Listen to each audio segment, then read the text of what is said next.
Greetings, greetings, and welcome all to live stream numero 90. We're only 10 live streams away from 90 plus 10 live streams, which, I mean, the smart people in my family are in the other room, so they could tell me how many that would be, but it's a lot. A lot. Let me see who's here. I'm trying to drag the window open here. I hope everybody had a good, fun, safe 4th of July. If you're in the States and you celebrate the 4th of July, I hope you had a safe one. I hope everybody still got, 10 digits. There was a meme floating around online of, I think it was Carl Weathers, the late, great Carl Weathers, like a thumbs up, I think, from Rocky. And then from Happy Gilmore, when he had like the thumb missing and the broken hand, like the fake hand, before the 4th and after the 4th, or July 4th and July 5th. I don't know, it's kind of funny. All right, who we got here? We got Jeffrey, who is first. What is that cool little icon next to first? Congrats for being first. I like the little king hat and then the number one. I don't know what that's from. What are all these symbols? That's funny. Let's see. Limelight's here, and you have the number 2. Hello, how are you? Hiya Radios is here. Hello, all. Bonnie, 1 minute late. I'm sure she's referring to me. And she has the symbol, the little king crown hat, whatever, and the number 3. Do you guys know what that is? I have never seen that. I have no idea. Let's see. Eric's here. Hey, buddy. Barry is here. Present and accounted for. Good afternoon, fellow filmmakers. There's my buddy Angus. Odd, did not get the reminder pop-up until 2:01. Well, that's a good thing because I usually start around 2:01, 2:02, maybe 2:05. Hey, there's Mike. How are you, buddy? Hit that like button. Let's try to get the likes up to at least 20. I know we had 35 or 40 people. We had 50 people in here a couple weeks ago. So let's get them, let's try to get at least 20 likes. I know people don't hit it sometimes, but that's okay. Hey, Jim Cahill's here from the beautiful Arizona mountain country. God, that just sounds peaceful. It sounds peaceful. We got a fun thing going on today. I got a couple things I want to show you guys. Watching outside while grilling dogs and burgers. God, that sounds fun. I want one. My wife's a vegetarian. I've gotten used to it over the 23 years that I've been with her now. She's the only vegetarian in my family, but I got it figured out. You just cook a mix. I cook a decent little mix. Burgers and dogs sounds good right now, though. Here I am, Jeffrey Feingold. Angus says, welcome back, my friends, to the show that never ends. Well, unfortunately, it does end eventually, but I know where you're coming from. No new cameras from radios this week. Bummer. Question, how easy do you think an Ultra 16 conversion for a Filmo is to do? I'd expect it to at least be easier than a Super 16 conversion, considering you would have to move the lens mounts. Well, being that Ultra 16 is essentially just widening the gate on both sides, you're correct. I don't think you would need to alter the lens mount at all. I don't know. I guess it would just depend on how hard it is to file the gate down and make sure it is 111% super smooth. I don't know. That's a very good question, Bonnie. Let me know if you find out. Have Mike send me your contact info, Radios. I will do that as long as Radio says okay and that somebody reminds me, because I feel like I was supposed to do that last week, but nobody reminded me, so I'm going to forget. But I don't remember who it was. I think it was Mike, Flying O. Was it you and maybe Jim Cahill? I don't remember. I'm sorry. But I will facilitate that if you guys email me and remind me. Barry says, I wish I was grilling food. It's getting ready to rain. Here it is cloudy and 86 degrees Fahrenheit right now. Cloudy. What was it? Cloudy with a chance of meatballs. I finally got outside, even though it was hot, but got my photo mojo back. Yes, that means you're home again, still home, which is a really good sign, Jeffrey. Get your whole mojo back and then slowly work your way back into the film scene. Mike says, Flying O is his moniker. Mike says, Livestream 100 will be a nice milestone. I know, I'm really looking forward to it. I'm not positive what we were going to do. It has to be something a little bit different, a little special. I don't know. You guys get some good ideas going, because Livestream 100, I mean, theoretically, I do have to miss a week or two because we have another little mini vacay for the summer coming up. And, you know, occasionally we have to miss for something, but, I mean, 3 months, we could be at Livestream 100. Hey, Jack is here. Hey, buddy, I missed you. Hello, Mike. Greetings from St. Augustine, Florida. My wife and I and children love St. Augustine. Next time we're there, we're going to have to look you up, Jack. Maybe get a coffee or something. Great to hear, Jeffrey. I know it's always nice to hear when Jeffrey is on the mend, I'll say. I also managed to get those 20 rolls of Orwo NC500 for $80. Congrats on that, Bonnie. Limelight, I have a whole bunch of Oriental fiber 16 by 20 paper sitting around that I got for super cheap, but I don't have a 16 by 20 easel. Well, that's a bummer. You got them fairly recently. That's kind of cool. That's exciting. Fudaba.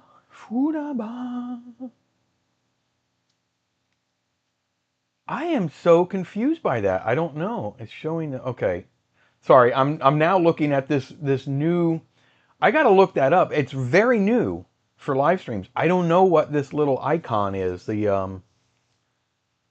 Okay, it's showing who have commented the most on the current live stream. But why, Bonnie, yours is purple now? Something is part of the new AI on YouTube. Oh, guessing I've made the most comments. Well, now you're number 2 and you have the white background. Now consider that is so funny. You guys will be fighting with each other. Hey, Jimmy, how are you, buddy? You liked me. I appreciate it. You better like me. It's called Top Fan, something to do with Super Chats. Really? Well, that's kind of cool. You're number 3 now, Jeffrey. Get to typing. You got to clean up the grapes. Limelight is now number 1. I loaded up some film, but it's super humid at the moment. You know, I live in Florida where it's hot and humid, and I think I just bumped the mic. So it's funny when I want to film something outside during the summer.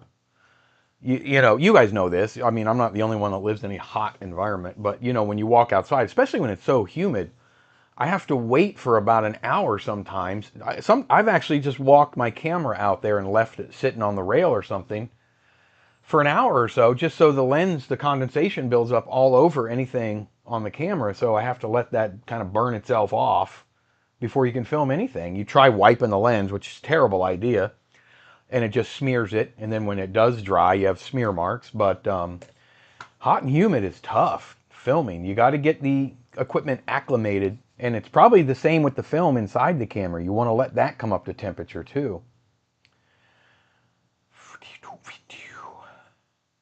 Radio says, got a 1957-58 RCA TV instead. You know, I'm going to let you go with that one. That's got one of the rounded corners, kind of like I posted on the members only tab. We did a, what do you call it? Boopity boppity boop.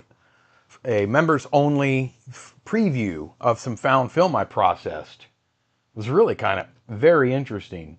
So the members got to see it, but I'll do a found film episode on it eventually. But part of it, they filmed a TV screen, and it was one of those old school 50s or 60s rounded corners tube TVs. Now you can watch some Milton Berle. You are throwing it back, for real. I have plans to widen the gate on my Siemens 2000 projector either way, since I'm converting it to a scanner. Well, that's a great idea. You kind of want to get the perforations in there. Mike says, but I didn't have time? You didn't have time for what? What am I missing? Nice milestone. Oh, you must be talking to someone. I'm not sure what that means. Hey, Super Cindy, how are you? Good to see you here. Let's see where we're at. Okay. Yeah, let's see what's going on here. We have 12 likes and 28 people currently in here. Hit the little thumbs up. 89 degrees Fahrenheit and partly cloudy in central Maryland. We're very similar in weather right now. Develop a roll of film live is a good idea for the 100th anniversary. You know, maybe I'll figure out how to do different cameras so we can kind of move around a little bit and go to the 70s kitchen and develop in there. One of my photo friends from the UK just bought a Canon 310 and it just went away. Oh, XL Super 8 camera and bought some film as well. He has never shot Super 8. Well, that's a really good camera to shoot. Very good camera. Now, at wide open, they can be a little tricky, and they are a little tricky to focus sometimes, for sure. But man, they are good cameras. That lens is super fast. I have one of those, Jeffrey, but mine has got some issues, so I don't really use it. I do love my 514 XL. It's very similar. It's just the lens is not quite as fast. But very good choice. Give us free stuff during the stream.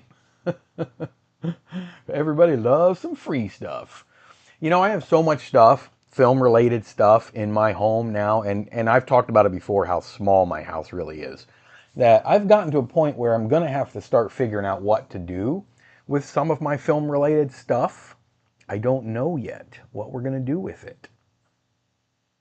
Develop and scan a roll of film. That's not a bad idea either. I do have a roll of film I'm going to show you guys right here. With Bonnie saying that, it reminded me, this is just a random roll. You know how we do a random roll of film? I did not process it, but I kind of wanted to show you guys. Let's bring the other camera into action. I kind of wanted to show you guys. You can see my little, look at that. You can see my little overhead light. I want to show you guys what my scanner, I'm showing you the film exactly the way it came out of the scanner. Zero processing whatsoever. And it's exactly how I archive all of my old films and all of my found films and all the films I shoot. It'll be in the exact format as far as the perforation. I do scan with the perforation showing and the top and bottom. So I just kind of wanted to show you guys there's no color correction, there's no saturation, there's no level adjustments whatsoever, and it's a little bit, my scanner doesn't really do log or raw or however you want to say it, but it is a little bit under, let me see how I could say it, it's ready for color correction. I'm at a loss for the exact terminology, but I'm going to show you guys that film in a bit, and it's pretty cool footage too, from 1981. Look who is here, Mr. Abel. How are you? It's good to see you. Mr. Television. Mr. Television.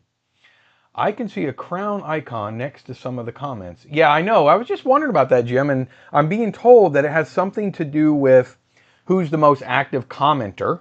Yakety, like you know I would get it because that's all I do is yak. Who's the most active commenter currently as the stream goes on? I think it's kind of AI related. I don't know. I don't know how to turn it off, but I think it's kind of cool. Radios. Angus says, hey, radios, give Mike the okay to get me your contact info, and I can send you some of my hundreds of XS cameras. Oh, la-di-da. Yes, if you tell me, radios, that it's okay, I will give Dana, Mr. Angus, your contact info so he can send you stuff. Hey, look who's here, Travis. Hey, buddy. Popping in. The one in my pop is the 1951 Philco I got last week. Angus, no, I have my 1950s-60s range type. Oh, those rangefinders are cool. The old school ones. I got some single 8 film this week. You know, we're going to talk about single 8 this week. I got something to show you guys. 514 XL can be focused. The 310, oh, is it fixed focus? Yeah, that's right. Can't be focused in the traditional manner. Right. And I have a 310 XL. I just, there's some issues with it. Radios, is that okay? Go ahead and give him the information. Hey, Michael B is here. That is my awesome, awesome stepfather. Hey, Miguel, hot here too. We both say hi, looking good. I'm sure you, that my stepdad, they live in Indiana with my beautiful mother.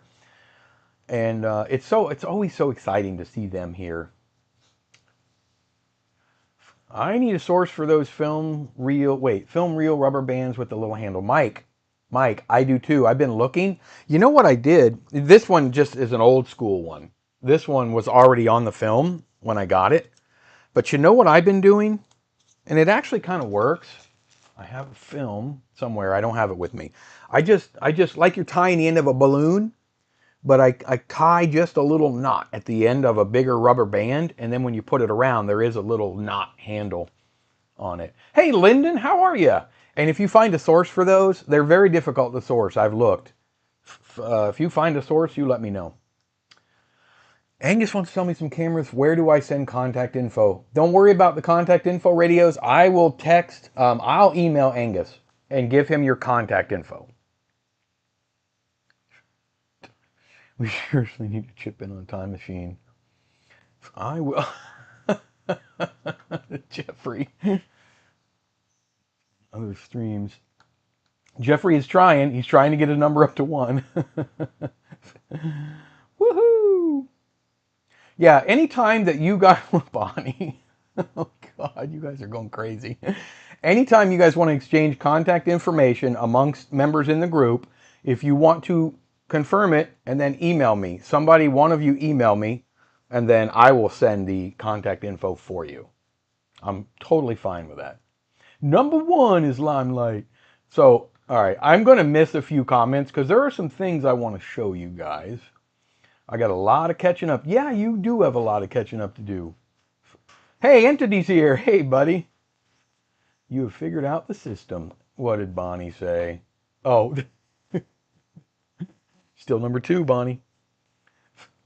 You guys. We'll see who's number 1 at the end.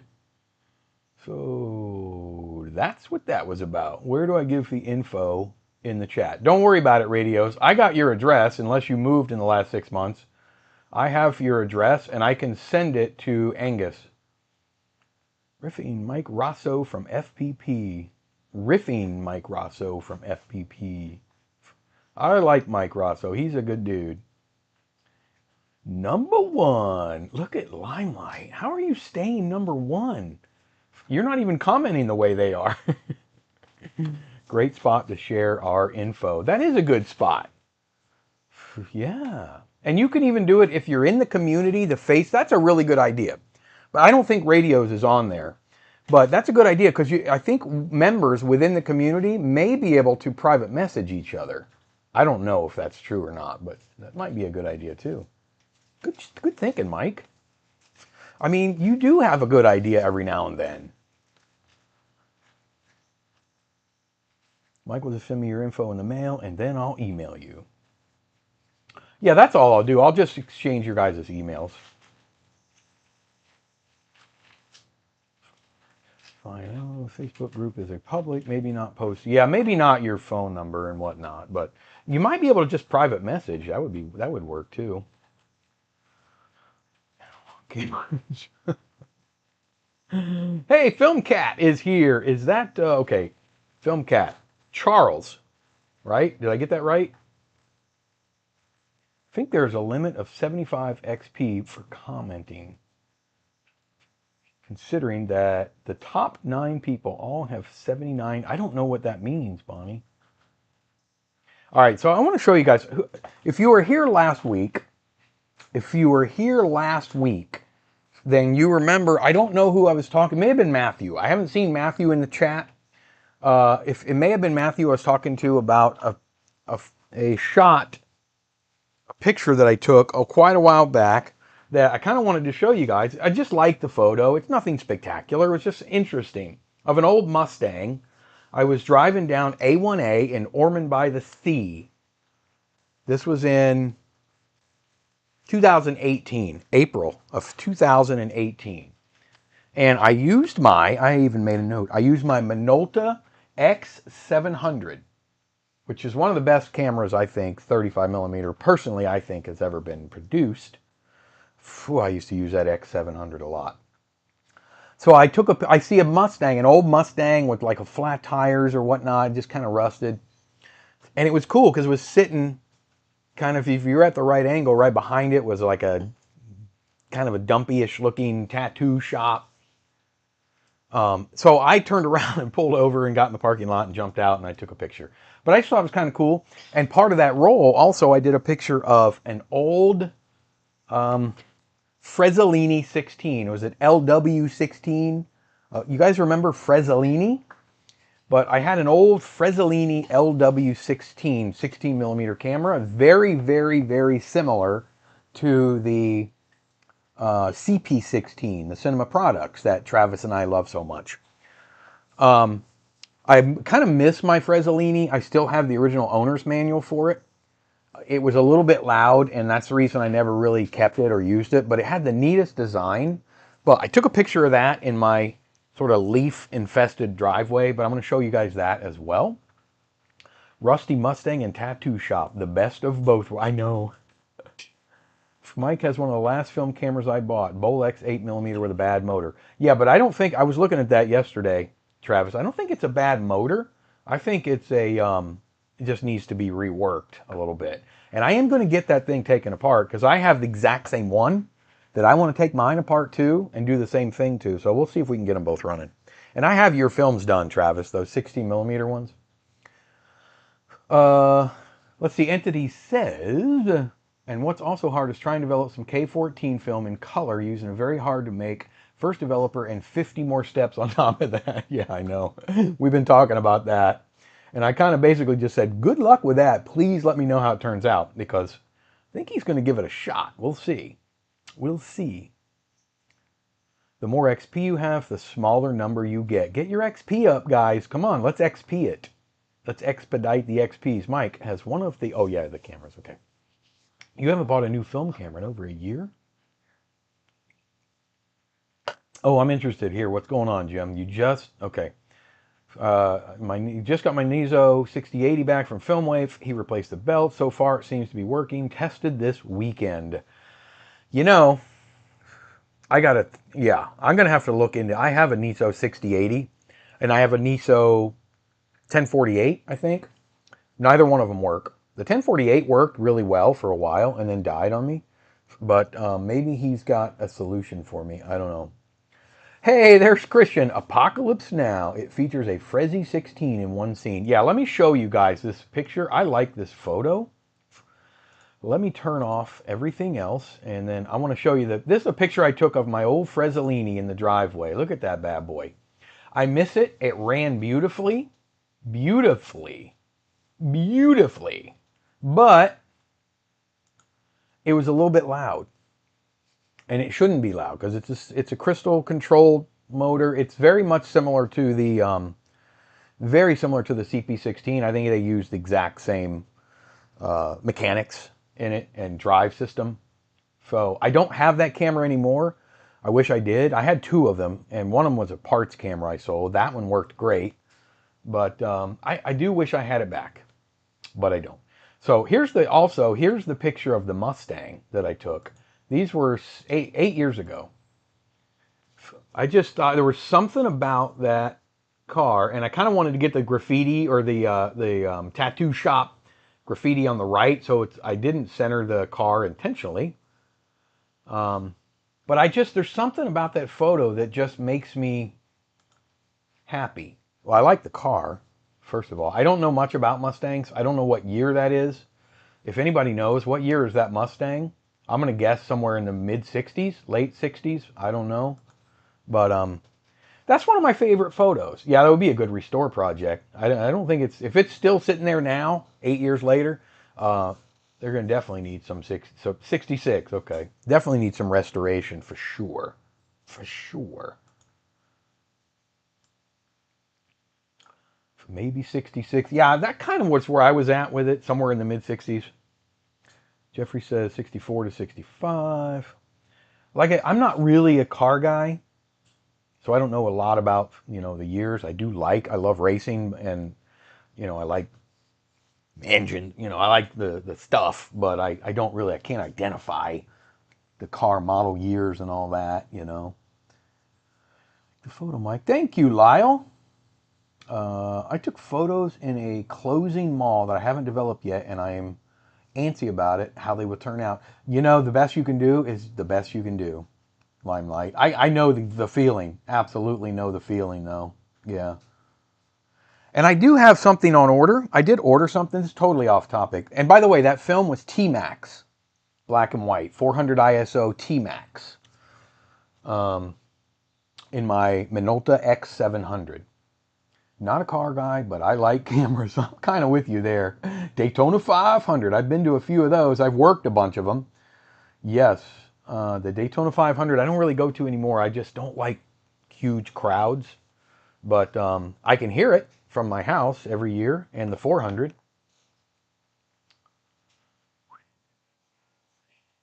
Hopefully the photos look good. Just reminds me of that. Yeah. Well, I mean, the beauty of it is you can always edit them later too if you have to. For the most part, get them looking pretty decent. Mustang must be 60s. It's a coupe, probably 1965. Yeah, I think you're right dead on. Yeah. Jeffrey Feingold, want to buy my 56 T-Bird. Wow, I bet that's beautiful. What do you think of those new, well, they're old now, but the new old T-Birds that they came out with? I heard rumors Kodak is dropping rimjet on their film. Rumor has they worked on a film that are replacing the ones with rimjet. So yes, they are. That is not a rumor anymore, Jeffrey. We talked a little bit last week, and yes, it was a rumor about a year ago when they wanted me to test the new film without rimjet. Maybe even a little longer, but I don't think it's a rumor anymore. I think they are absolutely. I know 50D in Super 8 is scarce right now. I don't know if it's because they're clearing it out for the new remjetless 50D. I don't know. But yeah, I'm looking forward to it. They do still have an anti-halation layer. It is actually built into the emulsion of the film now, apparently, I don't know exactly where. I don't know all the specifics. But it does still have to have some kind of anti-glare or anti-halation layer. Only this time I think it's kind of built in. I don't know if it's like tinted windows, you know, where maybe it just dissolves in, I don't know. I'm excited and anxious to find out. That's all I can really say. Well, yeah, what's different when you're darkroom printing for sure, Limelight. So hopefully they come out good. Travis says, I second that on huge crowds. It's why I love 500T and shooting film at 2 a.m. Yeah, I used to do lots more than I do now. I just don't like, you know, I don't like being sardined in, you know. Kind of did splurge a bit and snagged an aerial film processor so I can now develop some 5-inch wide and 7-inch wide films and get my new World War II aerial cameras in. That's going to be exciting. I've heard some labs that are out of 50D that are supposed to get the new remjetless 50D in about a month. Yeah, I can't wait. 50D is by far my absolute favorite film stock for movie film, and I can't wait. I cannot wait to try the remjetless. For people like me that process their own movie film, I mean, it could be a game changer. I've gotten so used to remjet these days that it's really not that big of a deal for me anymore. But eliminating that step is huge. It's huge. Cuts my time. Better on your equipment, you know. I don't know. There's just a lot of good that comes with it. Love the 2020 to 2025 T-Birds too. Oh, is that what they were? A Lincoln in disguise. Both new and old T-Birds. Rare here in the UK as left-hand drive. Yeah, I thought they were neat looking. Jeffrey. The newer T-Birds that were designed to look like. Now, they had the old Thunderbirds. Remember the 80s or 90s ones? They were kind of goofy looking, but man, then they came out with the ones that were supposed to emulate the old school ones. They look good.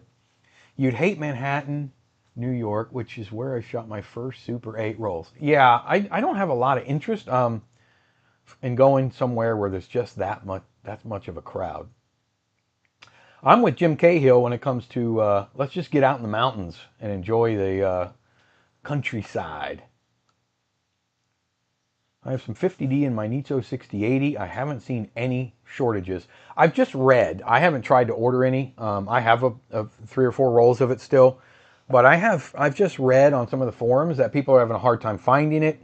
It actually says discontinued apparently on B&H's website. Now I don't know if that's just until they get the new stuff. I don't know.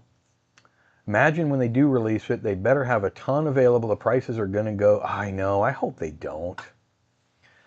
Christian says, let's hope Kodak figured out a way to maintain the Vision 3 look. Since the anti-halation layer is inside the emulsion layers, light bounce in a different way. I love the halation of V3.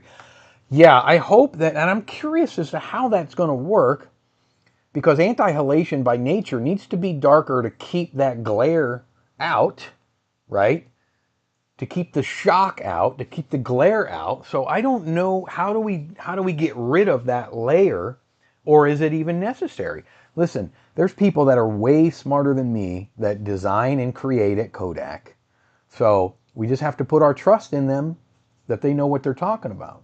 So we'll find out, right?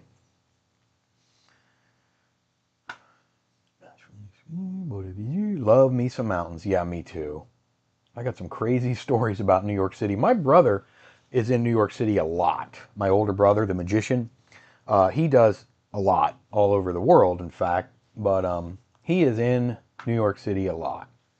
But I think he's even got to the point where he doesn't really care too much about the craziness. Had an aerial camera magazine donated. Thought it had some exposed 5.25 in, but it didn't, so I got 150 feet free plus X from the 50s and a defect magazine I can use as a drum mag for my MG42. Well, that's kind of cool. Anytime you can get some free film, especially that much. Wow, that's pretty awesome too. That's big film too. Seen somebody saying Kodak's been researching this for at least 8 years or so to keep the same look in normal film. Yeah, it's been a while. I mean, they reached out to me maybe 2 years ago to try and test some remjetless Vision 3 stock. It didn't really work out for me. They sent me the stock, but it was different. It did have remjet on it, so that whole experiment just didn't work. And then I haven't heard from him since. My guy, my good buddy that worked there, he finally retired, and then after that, it kind of just went away. So. Listed on the Super 8. No, last I saw, it was discontinued on their pages. St. Joe Bro is here. Just came on. Why does my Super 8 film look fuzzier than those from the 60s and 70s? Is it the processing?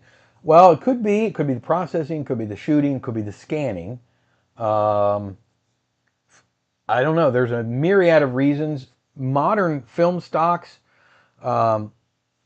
typically are not as crisp as like old Kodachrome was. I'm guessing you're talking about old Kodachrome. Thanks for being here, by the way. And old Kodachrome was absolutely full of saturation and it was very crisp. That's not really the film stocks of today. Today they give more of a natural light look. And they are typically a little bit softer than what you would see from the 70s and 80s.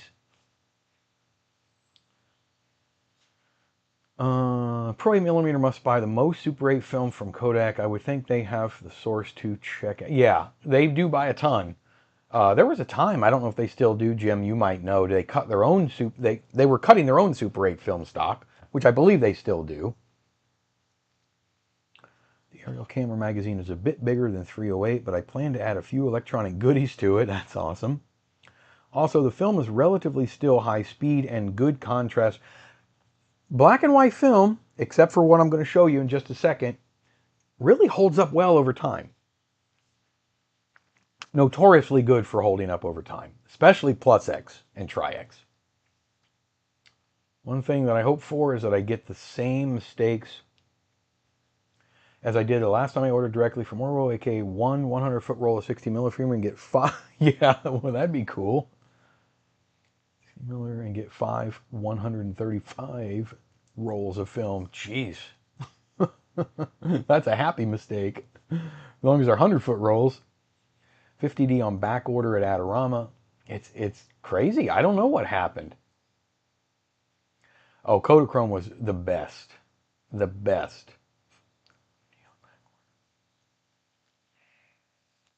Two guys on the subway got into it. Then they started pulling a territorial credential flex. One was like, "Shut up, I'm from Brooklyn." One guy, "F you, I'm from Miami." Oh yeah, it's a territory thing. Woo! New York. Popcorn. Yeah, get your popcorn. I want to show you guys what happened. I've not forgotten about getting you 50D and 35 millimeter for my bulk row. That's all right, Mike. Yeah, you, man. You take your time. Kodachrome was also a bit grainy, and I still got your coaster, Mike. Flying O sent this to me. I love this coaster. Hold on. Come on now. Work with me. Look at that. Mm-hmm. When he sent me a camera to test and do a video on, very, very graciously.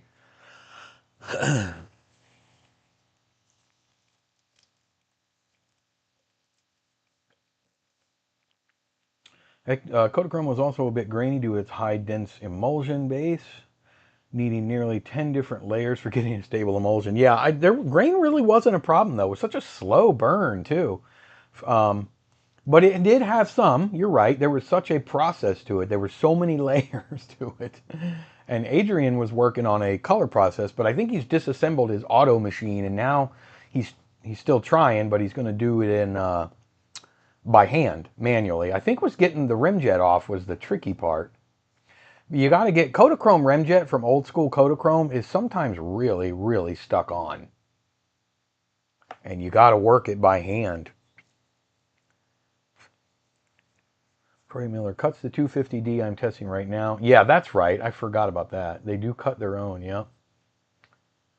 So I want to show you guys what I did. So do you remember, if you were here last week, you absolutely remember that I shot this right here. Do you remember this?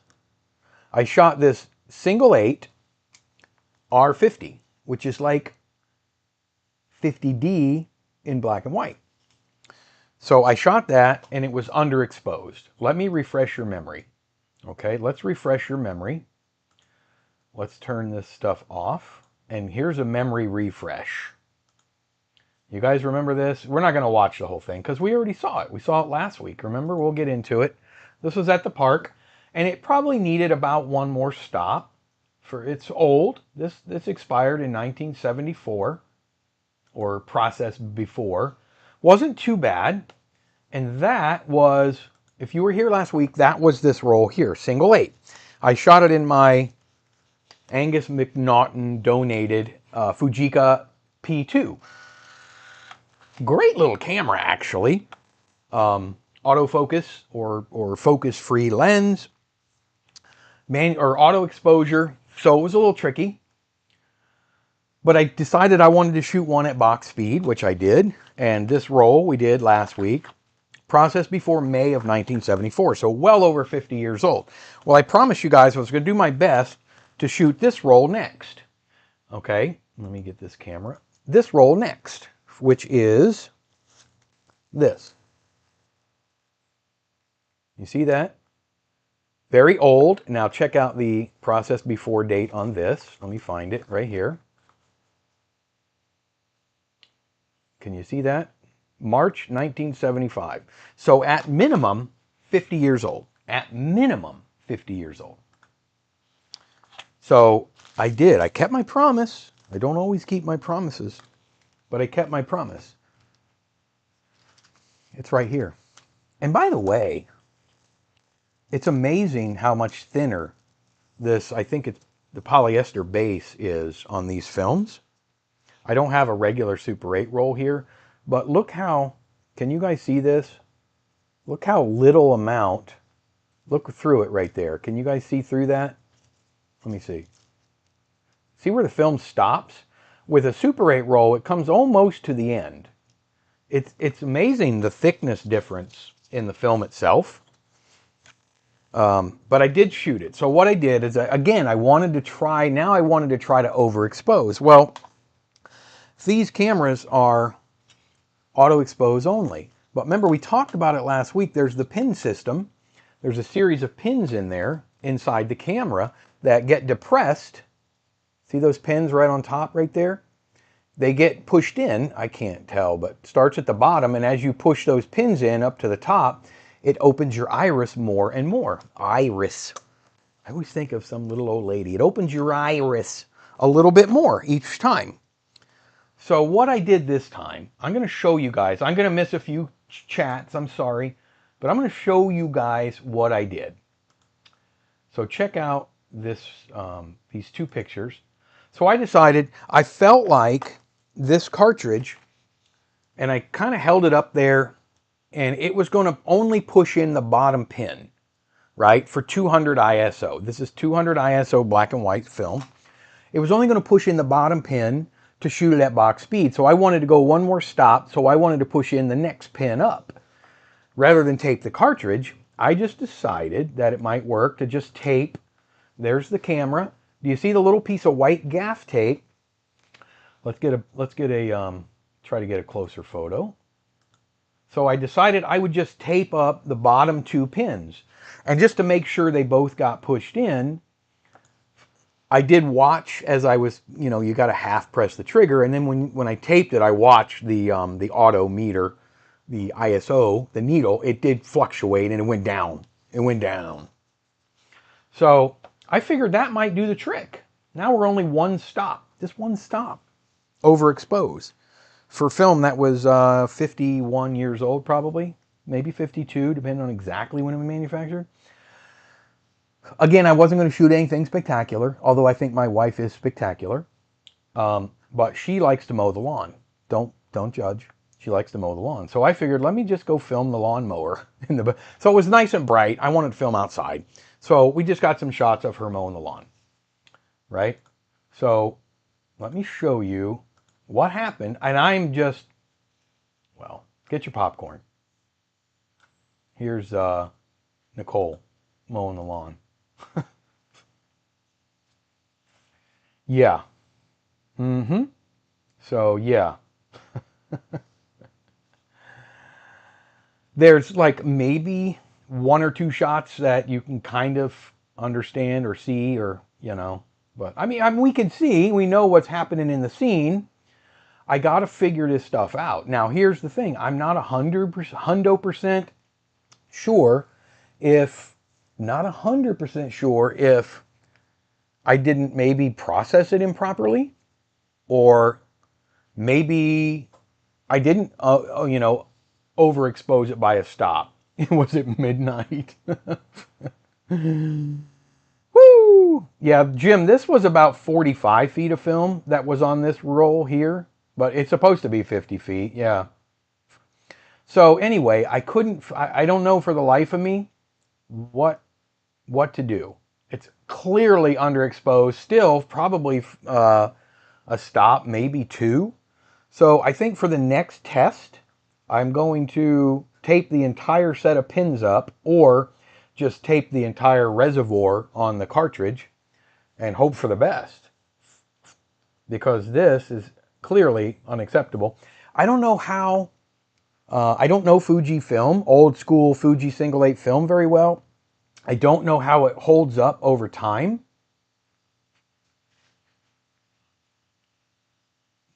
I think the gaffer's tape didn't hold. I don't know. When I took the cartridge out, it was still in. I mean, it was still locked down. So I don't know. And you don't really have to push them very hard. It's definitely, I mean, there's a couple of scenes of, you know, it's not terrible, but I just don't know how well this holds up. I kind of held it on the mower, Travis. You'll see in a second. It's really shaky. But I was like walking with her right next to her, holding it on the mower. You'll see it gets really shaky. But, yeah, I mean,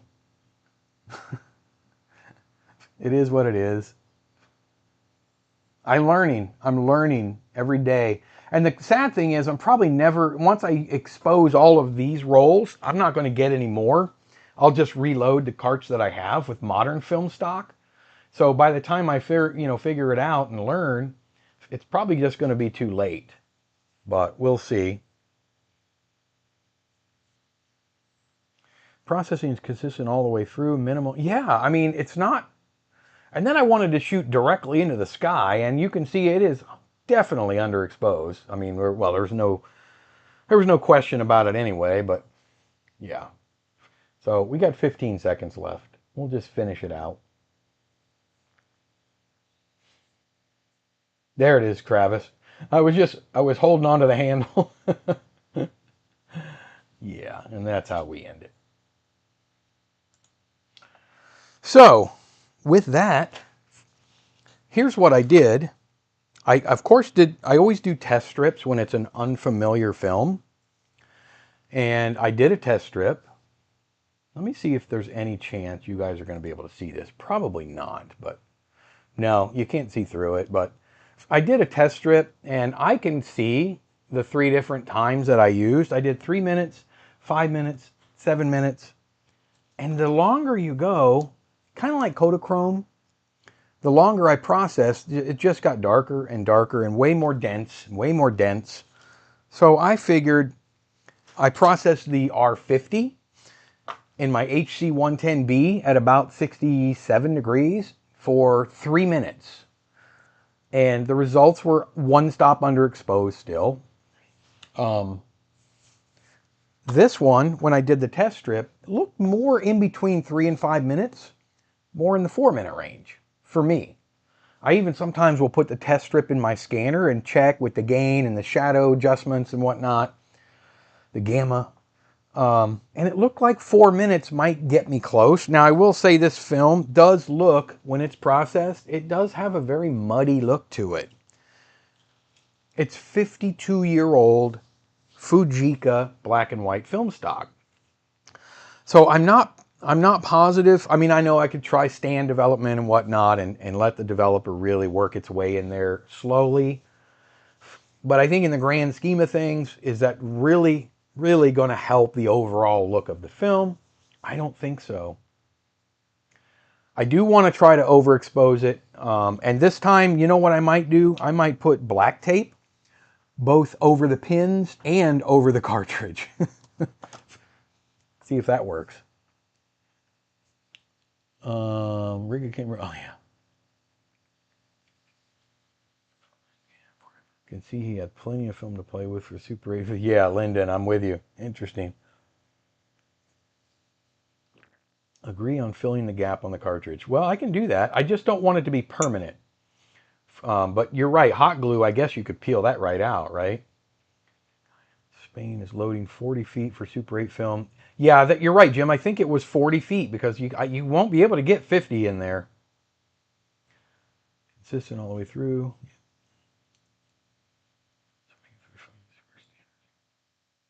That's a good idea, Bonnie. Test some single 8. Well, maybe we can work something out, Jim. The Midnight Mower is part of the spooky film. Your wife needs it. Yeah, Nicole. 2 number 2 pencils next time you mow. Got it? Sorry. She's studying. She's doing schoolwork right now, so I got to leave her alone. That's a good idea. I thought about submitting a little 5-minute project shot on old, like, Ektachrome or Kodachrome black and white.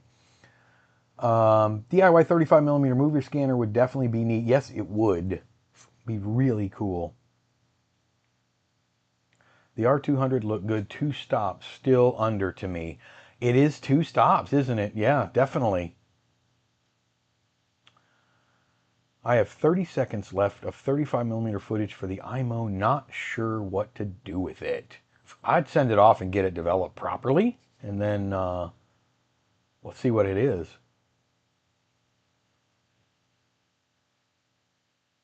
Shoot some trash can. Bring it over when you shoot my backyard like I do all my tests.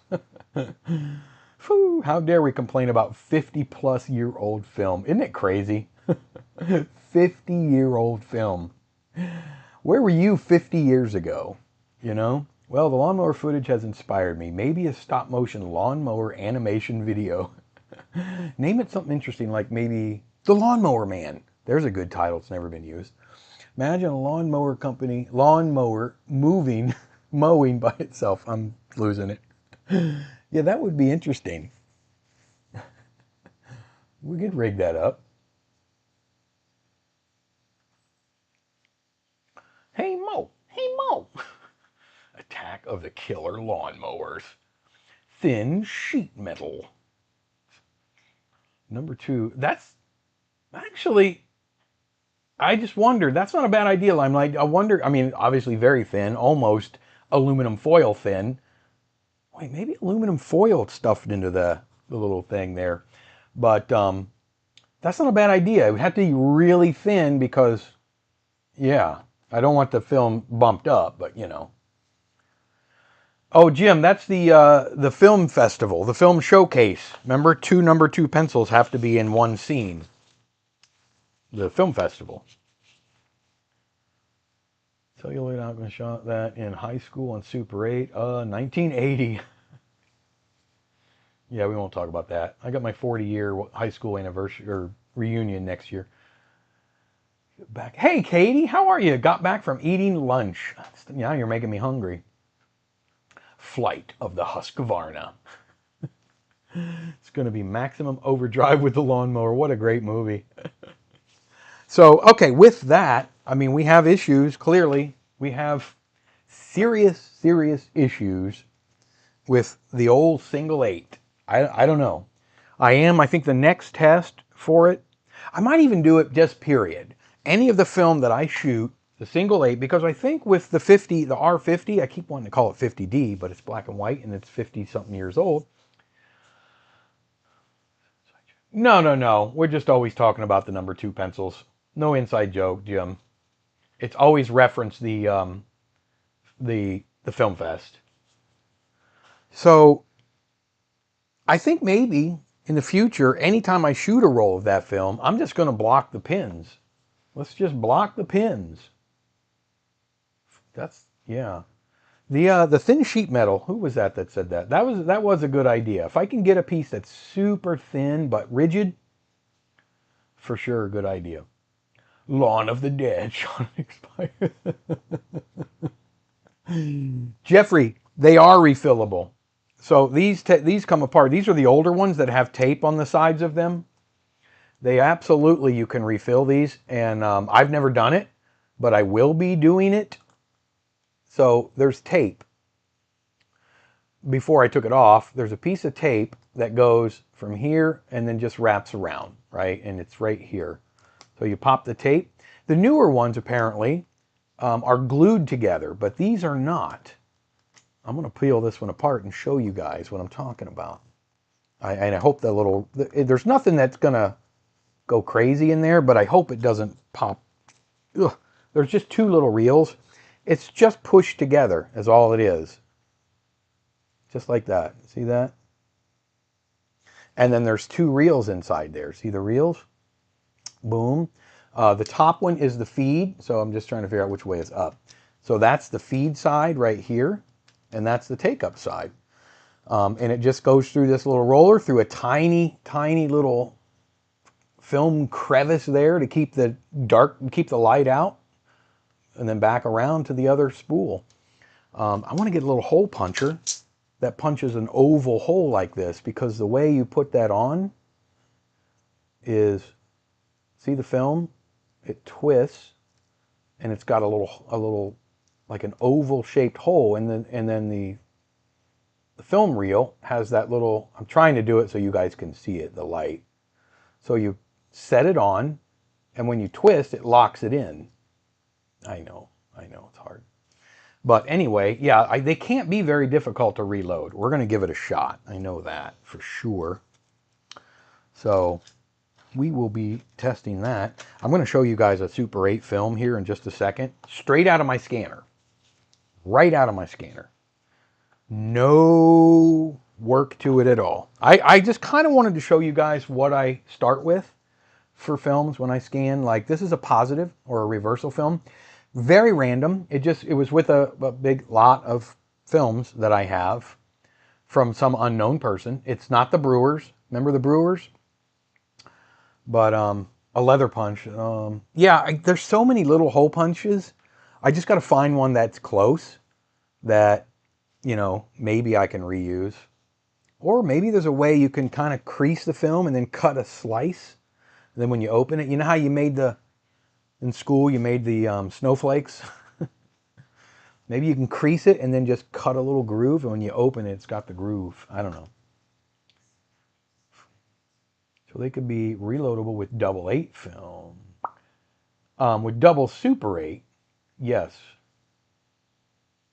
They could be reloaded with double Super 8 film if you just have to cut it. And I do have a couple rolls, I think, of double Super 8 Foma pan that I'm dying to shoot. I just don't have a double Super 8 camera that's running right. Modern film stock reloaded into a single 8 cart. I'm going to do it. I promise. They could be back wind because there's nothing holding it back. You're right. The beauty of the single 8 cart was that, you know, it also was just freestanding film sticking out. It's just out there, so you got your gate and your pressure plate in your camera that keep it pretty nice and steady. Office supplies have hole punchers. Yeah, I just want to make sure I get one as close as I can to what I really need. Katie's ready with the popcorn. So for real, this is the you scan Foma R100 developed as negative. It will still machine scan, even though the negatives will be very dense to the naked eye. Well, I didn't know that. Foma R100, if you scan Foma R100 developed as a negative, maybe I did know that. I have developed lots of reversal film that into negative that has become very dense and scanned it and really, really have to work it hard to get anything out of it. But yeah, I suppose you could, Jeffrey. I mean, you would know. There was a format called straight 8 that had the same perforations as double 8, but it was 8mm in width and single. The only straight 8 I've ever heard of is the Film Festival. That's interesting. I've never heard of that. Hobby Lobby sells some paper thin aluminum sheets you can cut with a pair of scissors. You could try that. I will try that. We have a Hobby Lobby and a Michaels. So yeah, good idea. Let's see. Yes, single 8 has the same perfs as Super 8. Correct. Double 8. So Mike, I'm getting confused. Are the perforations on single 8 different than double 8? Well, single 8 is Super 8 film that was devised by the Japanese to not combat, but to coincide with Super 8 film. So it's exactly the same as Super 8, except for it's a lot thinner because I think it's on a polyester base instead of the acetate base like we use with Super 8. And double 8, I think what you mean is double Super 8, right? So yeah, double Super 8 is exactly the same as Super 8, only it looks like double 8. It's just 16mm wide until you split it. So I don't know. I'm confusing myself when they were proud of celluloid. Yes, Super 8 and Single 8 project exactly the same. Fun fact about Super 8 and Single 8, originally Kodak and Fuji, plus some other producers, were in the same consortium developing a replacement for regular 8. Oh, that's interesting. Single 8 and Super 8. Mike says Single 8 and Super 8 are the same frame size, perfect. Yes, they're identical, Mike, except for the thickness itself of the film. Single 8 and Super 8 are the same. And then one day Kodak said, thanks, it was nice, but we are out. Then some months later they dropped Super 8 for Fuji. It was quite a kick below the waist level. Yeah, I wish Fuji would get back in the game, honestly. 16mm with small purse, correct. All right, so let me show you this film, guys. This is really kind of neat. This is straight out of my scanner. I got to turn everything off so you can see it properly. Let's stop it. Now your third, second. All right, here we go. This is an interesting little Super 8 film. Let's kick it on. That's not it. You guys just saw that. Let's kick that off. Here, where is it? Oh, here it is. Sorry, guys. Boom. So you can see it's a little bit muddy. It's a little bit muddy, but this is straight out of my scanner, like I promised. It's not been stabilized, so the perf moves a little bit, but my scanner does a decent job in keeping it a little bit stable. Look at this guy. All right, before I tell you, does anybody know what this is and where it is? Ooh, radios. You're dead on. Dead on. Yes. Do you, and you know what year, because I already told you. It's 1981. Pasadena, California. Yes. Yeah, I like the look of it. It's quite natural. It is not, to the best of my knowledge, Kodachrome or Ektachrome. I don't know what film it is. Thank you, Ewerton. Oh, I missed something. What kind of scanner? Charles, this is my Movie Stuff Mark II Retro Scan 4K scanner. They are now a defunct company. I've had the scanner for a couple years now. I've had their scanners for about 6 years now. Yes, this is the Tournament of Roses parade, the Rose Bowl or Tournament of Roses parade in Pasadena, California in 1981, I believe. I'm saying 81 because that is written on the film itself, on the cartridge or reel. I heard about that, but I heard it was a different name now. Butch, is it a different name now? I knew you would be here and chime in because you know these things about Los Angeles area.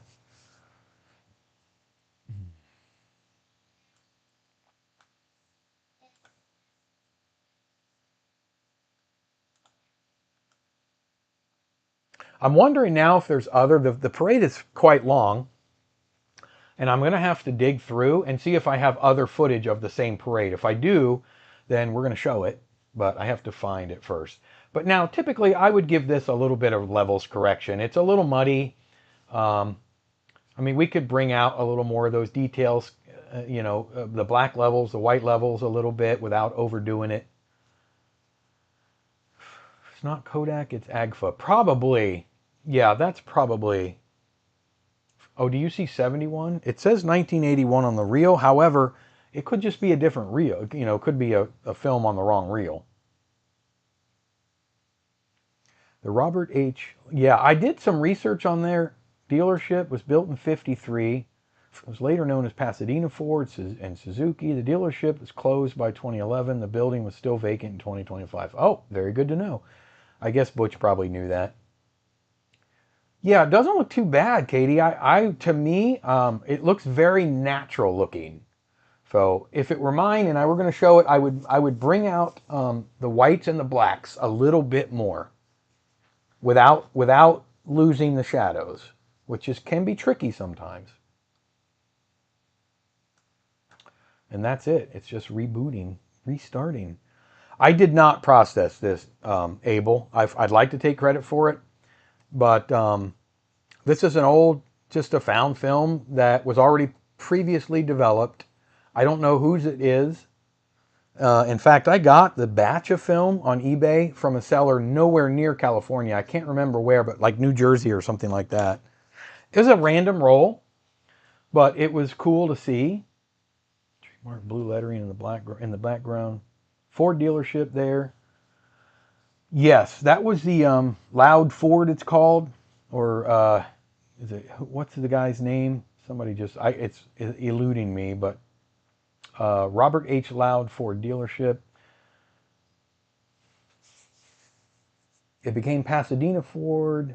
Now the wall just says Pasadena and Ford. Oh, it's scrubbed. Okay, nothing lasts forever. Radius, where did you say it says 1971 Ford? Well, you guys will know better than me. I mean, based on stuff in that film. I haven't done a lot of research. The film itself did say, I'll try to do a little close-up. Maybe you can see. It's faded, but there was some writing on top here, and on the other side, there was some writing here as well.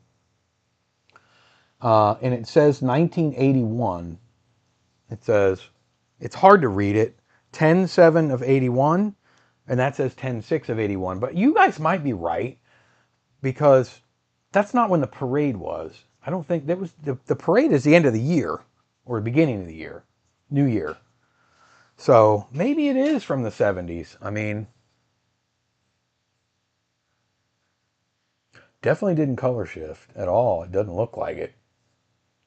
Like celluloid six-pack abs. Oh, Travis. McDonald's. What did you say about McDonald's? Yeah, Angus, I think you guys are right. I think it's just a reel that they put it on that was not consistent with the footage. Had an idea for the film project, but I'm unsure if it'd work, as I'm going to use a couple of fireworks to make something stand out. Using the flashes from the fireworks, how hard is this to do on film? Well, I don't know how hard it is. I've filmed fireworks before, but I mean, it's pretty instant. So, and you probably want a slower speed stock for that. I know people think 500T is the way to go for fireworks. I don't think it is, but because they're bright. Maybe. I don't know. I've never tried that entity.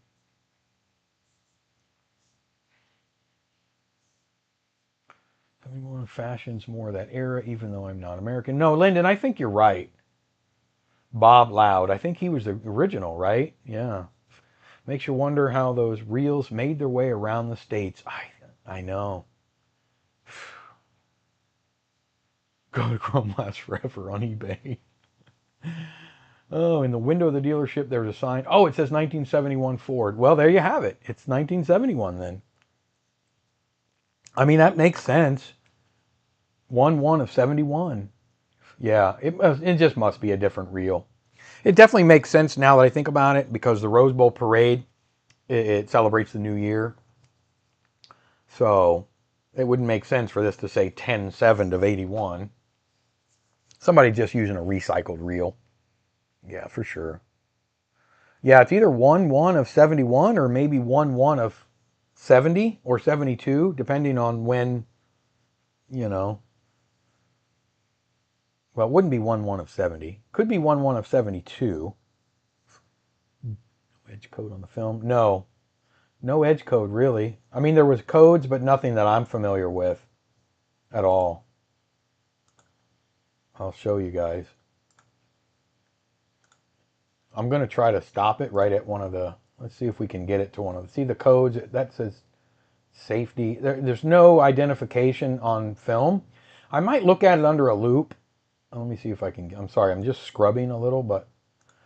Yeah, I don't know. That's about the only... It says safety film, which we kind of knew that anyway. Switcheroo is here! Mine has an extremely dark finder, and I'm trying to find out if they were all like that or if mine needs attention. What has a dark finder? Hey folks, does somebody have a regular 8 Beaulieu reflex control, MCR8 or MR8? I personally do not. I do not have a regular 8. It sounds like something cool, but I don't have that. Travis loves his 500T. 200T might be good for that, yeah. Turn off auto exposure if shooting fireworks. Sure, certainly. 200T might be a good choice. If it was up to Travis, you'd shoot 500T for everything. Everything. Shoot the surface of the sun with 500T. I bought 2 rolls of Ektachrome 7242 60mm. I got them with the idea of practice loading. Since I have 2, I was thinking of burning 1. Has anyone ever tried developing this film? It's old. It's very old, Ewerton. I don't know if I've ever specifically tried that. Excuse me. But expect some issues. It's very old. 7240 Ektachrome I have done. I've done it in ECN2. And it is minimum 20 years old, because they discontinued 7240, I believe, in 2002, somewhere around there, or 2003, or something like that. Somewhere And I think 7242, I might be wrong, but I feel like that's even older. It's fine, 250D should be perfect. Yeah, well, there you go. But I don't think he's thinking of just shooting fireworks. I think he's using fireworks as his lighting system. So I'm not sure. I don't do a lot with that.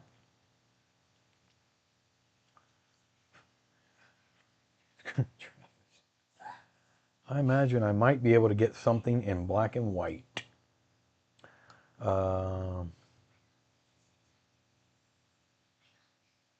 Can use 500T in daytime, nighttime, underwater, outer space, astral traveling. It has no... If you don't see the fireworks in the shot directly, I'd just rig up a big monitor, playing the fireworks so you can get colors or whatever you're lighting with them. Good idea. Gorilla's here. Hey, buddy. Boyu R8 cameras are expensive. Yes, they are.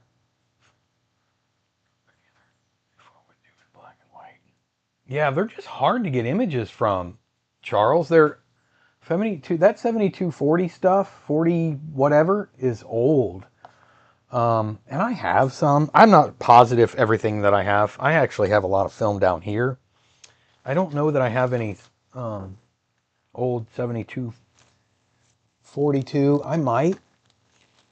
I have a lot of old. I have some old 16 millimeter 7240. I have a lot of film stocks. Here, let me close up on it. You know, video news film. Is it VNF1? Is that the process on it? If it is, then, I mean, you can use E6, but you're not going to get great results out of it, I don't think. You might. I mean, you never know. I have a lot of stocks under here. They should be in the freezer, but they're not. I have a freezer, a deep freezer, but it's pretty full. But I know I have, obviously, 7240. Flash guns and using for my flash bulbs. Had me searching YouTube for all the 1970 Rose Bowl parades. What a rabbit hole. There's a lot. If 500T can do anything, can it find me true love? Of course.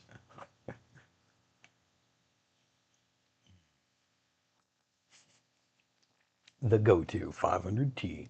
I'm going to start doing more experimenting with some odd film stocks. I really want to. I have a lot of them, like 7255s and 7252s and 42s and 40s, and I do want to start doing more experimenting with some funky film stocks in the future. Funky film stocks future. Trademark 2025, Filmboy24. You have access to flash bulbs? I think I have a few of those around here somewhere. The square things that they just turned and burn out. You have a lot of flash bulbs. Remember the flash bar that you'd snap on? You have the little camera and you gotta, and it would just go and it would burn one, burn the next one, burn the next. You get like 6 shots out of it. Flash bar. Then the cube, and it would rotate each time. Kids nowadays, they don't know the struggles. Time I passed up a huge cardboard box with hundreds of flash bulbs in it for 20 bucks, and I regret it to this day. Flash cubes, magic cubes, that's right. Flash cubes, man, flip flash. Oh yeah. Flip flash. Wow. Going back. Oh, speaking of memory lane, guys, check this out real quick. Look at this. I don't know what I did with the actual envelope, but I took this picture a while back. Check this out. Look at this from Kmart. Can you see that? Is it close enough in? I'm going to have to squint. $1.70 for Super 8 Ektachrome processing. $1.70 for Kodachrome. Look at this. I can't remember the year. I want to say it was the early 80s. From Focal. Kmart was Focal. $1.70. I don't know if you guys are on a phone or whatever. You may not be able to see the prices, but I have to take a close-up of it. But I have a couple of those envelopes lying around somewhere. Oh man, those $1.70 for Ektachrome and Kodachrome processing. And the funny thing is, that's about what it cost me to process a roll. Well, maybe not, but I think it's a little more than that. Kmart, I know. I used to work at Kmart. The year was 1994. Flash bars were designed for 110. Yes, they were. Because, yeah, they were flat, and then you had the flat. Those were the days. Kmart closed early to late 2000s. I think there's one still open somewhere. There's either one or two Kmarts somewhere. They're kind of like unicorns. They're like there's still a Blockbuster. I think it's in Seattle or something. I'm also planning on making a new power cable for my film motor, since the one I have now has an American outlet instead of a 4-pin XLR like mine. Well, we have American outlets here, Bonnie, so I think you should just send it to me, and then I'll just use it. Then then it's good. SLR Minolta 101, 102 are solid and cheap, and I have a few of those, and Lyle is not wrong, and they are really solid cameras. I used Kmart to process my Super 8 film. Cheaper, but they took longer than Photomat. Yeah, those big department stores were always a little cheaper. I used a store, you guys probably don't know it, but I lived right next door to it in my very first apartment. And it was called Pick and Save. It was a southern store. It's down here in Florida. I don't know how far it creeped up north, but it was a store called Pick and Save. And from my apartment, I'd walk down, you leave my apartment and walk down the little road just to the end of my apartment building, and then you cross through like a little divider wooded line. There was a path, and boom, I'm in the parking lot of Pick and Save. Shoot film, walk through the little path, boom, Pick and Save, and they would develop my film for about $3, $4, I don't remember how much it was. Pick and Save is not Big Lots. No, it's not. Oh, is it now Big Lots? And Big Lots is going under too. Ours just closed. They're putting something else there. I don't know. I do remember Piggly Wiggly.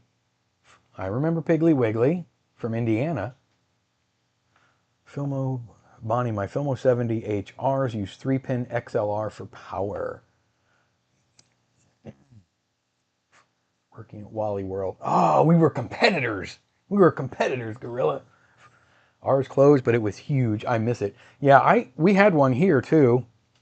My first job ever was right next to Kmart. My first job ever when I was in high school was at Chuck E. Cheese Pizza. And there was a Kmart in a huge plaza.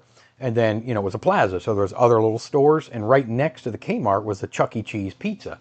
And that's where all the kids, high schoolers, and they had a pool table room. And, that's when they had the big theater with the animatronics, and my brother worked there doing magic, and I would do pizzas and I even wore the Chucky outfit a few times, and it was cool because you could play video games. But it was right next door to Kmart. And that Kmart was there long after Chuck E. Cheese was gone. But now Chuck E. Cheese is still around and Kmart is gone. Whew. We have a new Chuck E. Cheese in Port Orange here. Is it common in Australia, Katie? I did not know that. Kmart and FedMart. I don't know FedMart. Ollie's is going to Big Lots. Yeah, we went to Ollie's the other day. It was kind of neat. I don't know if Piggly Wiggly developed film or not. Yeah, I'm not sure. I mean, Piggly Wiggly was a grocery store, I thought, right? So I don't think they developed film. They were like, Winn-Dixie or, whatever. Down here we had Winn-Dixie. They're going under too, to Aldi. Kmart is still common. That's cool. Well, hey guys, listen, hour and 21 minutes in, I am going to have to bow out, but I had a lot of fun. Piggly Wiggly is a goofy name. And Limelight ended at #1 with The Crown. I got banned from Chuck E. Cheese back in '97 because I threw one of the balls too hard and it went off the table and ruined and spoiled a kid's birthday party. You're such a rebel. Some little kid, really quick story before I leave. When I worked at Chuck E. Cheese, I had the Chuck E. Cheese costume on. And you have the big head, right, that went on, and the outfit. And I'm out there playing video games with all the kids. A little kid walked up behind me, probably 8 or 10 years old, and he goes, "You're not real." And he grabbed the back of the head, right where it sits on, like this, and he went, whoop. I'm not making this up. The head went, whoop, and it lands in my hands. Piper's right there, and she's going like, I don't think I ever told her. And I'm standing in the middle of Chuck E. Cheese and all these kids, and I'm holding Chucky's head in my hands. Anyway, that's my Chuck E. Cheese story. This stream went by super fast. Thanks, Mike. Yes, it did. I know. I think there's somebody trying to sneak through here. It was awkward. It was very awkward. Somebody's peeking in. Oh, boy. Hi, Piper. You didn't know that? That was my first job ever. Did you work at Chuck E. Cheese? Yeah. Kat knew. Yeah. I was Chucky. Not always, but look. Oh, hey, Piper. Hi, Piper. Look, everybody's saying hi to Piper. They really wanted that free pizza. Have fun, guys. Enjoy the summer. Stay safe. Thank you, Gorilla. Where a kid can be a kid. That's right. Guys, we're going to bow out. Thank you, everybody, for being here. We really appreciate it. What? Yes. You did, didn't you? Piper, my dad was Chuck E. Cheese. Guys, we're out of here. I will see you all next Sunday. We're going to do a members only live stream probably this week. If you are a member, we're going to have a really fun members only live stream this week. I forgot to mention it. Keep an eye on the tab, the membership tab, because I'm going to make a post. We're thinking either Wednesday or Thursday, but I'll know for sure by tomorrow, more than likely. So if you're a member, we got a fun one coming. Join in if you're a member, but don't do that. I love this girl. Guys, I love you guys like family. You know I do. And I'll see each and every one of you. Thank you all for making these live streams what they are. 90 live streams. I'll see all of you. What? Oh, I'll see all of you guys for sure next Sunday. I promise.